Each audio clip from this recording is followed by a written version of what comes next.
اور کچھ اعمال ایسے ہیں، کچھ کلام ایسے ہیں جس کے سننے سے آئندہ کے لیے اعمال کی توفیق ختم ہو جاتی ہے، جس طرح گانا سننا ہے۔ حدیث شریف میں ہے، حضرت عبداللہ ابن مسعود رضی اللہ تعالیٰ عنہ کی روایت ہے، فرمایا الغناء ينبت النفاق فی القلب کما ينبت الماء بقل، جس طرح پانی کھیتی کو اگاتا ہے، گانا سننا انسان کے دل میں ایسے نفاق پیدا کرتا ہے، نفاق، آدمی منافق ہو جاتا ہے۔ اب منافق کی علامت کیا ہے؟ اذا حدث کذب واذا وعد اخلف واذا اؤتمن خان، ایک روایت میں واذا خاصم فجر، اگر کسی کے ساتھ لڑائی ہو جائے تو گالیاں دیتا ہے، یہ منافق کی علامت ہے۔ بات کرتا ہے جھوٹ بولتا ہے، وعدہ کرتا ہے تو وعدہ خلافی کرتا ہے، امانت رکھی جائے تو خیانت کرتا ہے، یعنی اس کے اندر برائیاں پیدا ہوتی ہیں، نیکی کی توفیق ختم ہو جاتی ہے۔ اور یہ گانا سننا آج کل تو بڑی تعویلات کر کے گانوں کو جائز قرار دیا جا رہا ہے، ہمارا نفس جائز قرار دیتا ہے، بھئی یہ تو قوالی ہے، اس میں تو اللہ اور اس کے رسول کی بات ہو رہی ہے، یہ تو نعت ہے، حضور صلی اللہ علیہ وسلم کی صفات بیان کی جا رہی ہیں، ساتھ اس کے مزامیر بج رہے ہیں، باجے بج رہے ہیں،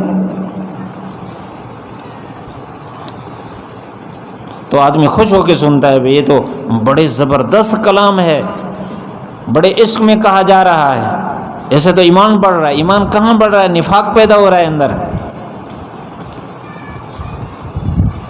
آپ صلی اللہ علیہ وسلم کا فرمان ہے گانا سننے کے حوالے سے، فرمایا من مات وعندہ جاریۃ مغنیۃ فلا تصلوا علیہ، جس آدمی کے پاس پہلے زمانے میں یہ ٹیپ ریکارڈ تو نہیں ہوتے تھے، لوگ براہ راست سنتے تھے، فرمایا کہ جس کے پاس گانے والی عورت ہو اور وہ اس حالت میں مر جائے تو اس کا نماز جنازہ بھی نہ پڑھو۔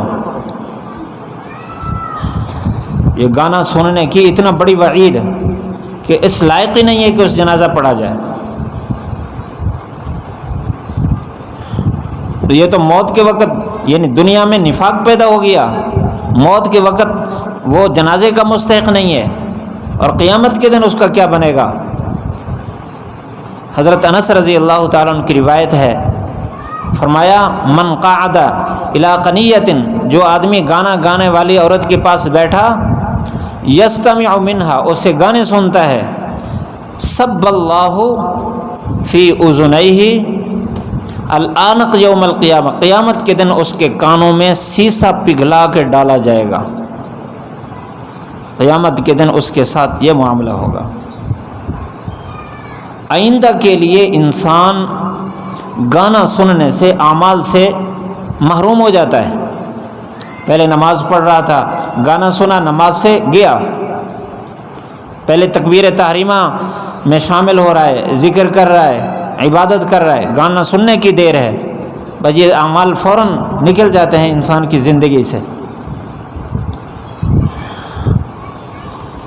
اور ہم طالب علموں کے لیے تو کان کی حفاظت بہت ضروری ہے۔